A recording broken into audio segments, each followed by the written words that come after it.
പ്രമുഖമായ ചാനലുകളൊക്കെ പ്രത്യേകിച്ച് അടുത്ത കാലത്ത് നയം മാറ്റിയ പല ചാനലുകളൊക്കെ ഉണ്ട്. നമ്മളെയാണല്ലോ മച്ചമ്പി. അതൊക്കെ കാണുമ്പോൾ നമുക്ക് അതിപ്പോ എങ്ങനെ പറയാ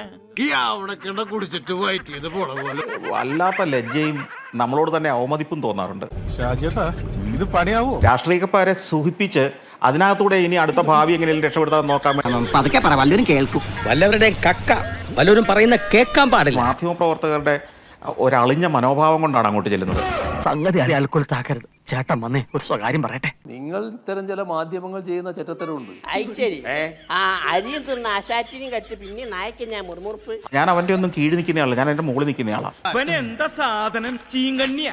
നമ്മുടെ കേരളത്തിൽ ഏതെങ്കിലും ഒരു സിറ്റി, ഏതെങ്കിലും ഒരു സ്ഥലം, ഏതെങ്കിലും പ്രൊഫഷണൽ ഡിസൈൻ ചെയ്തുകൊണ്ടോ? അത് പിന്നെ ഞാൻ ഒരുത്തം മാത്രം വിചാരിച്ചാൽ മതിയോ? കൂടെയുള്ള കോന്തന്മാരും കൂടെ വിചാരിക്കണ്ടേ? ജനാധിപത്യത്തിൽ നമ്മൾ ഒത്തിരി നാടകം കളിക്കണം, ഒത്തിരി കള്ളത്തരങ്ങൾ പറയണം. ഇപ്പൊ വിശ്വാസമായല്ലോ. ഞങ്ങളുടെ ഹൈവേക്ക് വീതി കുറച്ചു തരണം എന്നും പ്രധാനമന്ത്രിക്ക് അപേക്ഷ കൊടുത്ത ഏക സംസ്ഥാനം കേരളമാണ്. ഇപ്പൊ ഈ ഇലക്ഷനിൽ പല ആളുകൾ നടത്തുന്നത് എത്ര രസകരമായ കോമാളി വേഷങ്ങളാ. ഇപ്പൊ തിരുവനന്തപുരത്ത് ഇന്നലെ തുറന്നു ചോദിക്കണം, അങ്ങയുടെ രാഷ്ട്രീയം എന്താണ്? കളഞ്ഞില്ലേ കഞ്ഞിങ്കലം. ഈ രാജ്യത്ത് പ്രവർത്തിക്കുന്ന രാഷ്ട്രീയ പാർട്ടികളുടെ പ്രവർത്തനങ്ങളൊന്നും എന്റെ ആശയങ്ങളോടോ എന്റെ ചിന്തകളോടോ ഒപ്പം നിൽക്കുന്നതല്ല. ഞാനത് ചോദിക്കരുതായിരുന്നു. മുഹമ്മദ് റിയാസ് മന്ത്രിയാവുന്ന സമയത്ത് സംസാരിക്കാൻ വേണ്ടിയിട്ട് സമീപിച്ചു എന്നുള്ളതാണ്.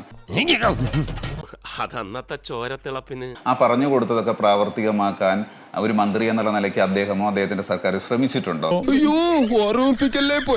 പിന്നെ പല സാഹചര്യങ്ങൾ കൊണ്ട് അത് പലതും നടന്നിട്ടില്ല എന്നുള്ളത് വാസ്തവമാണ്.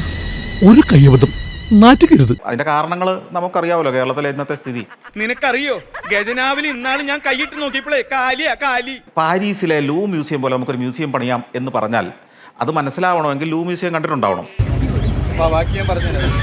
അത് വാഴയാമത്താച്ചേട്ടാ.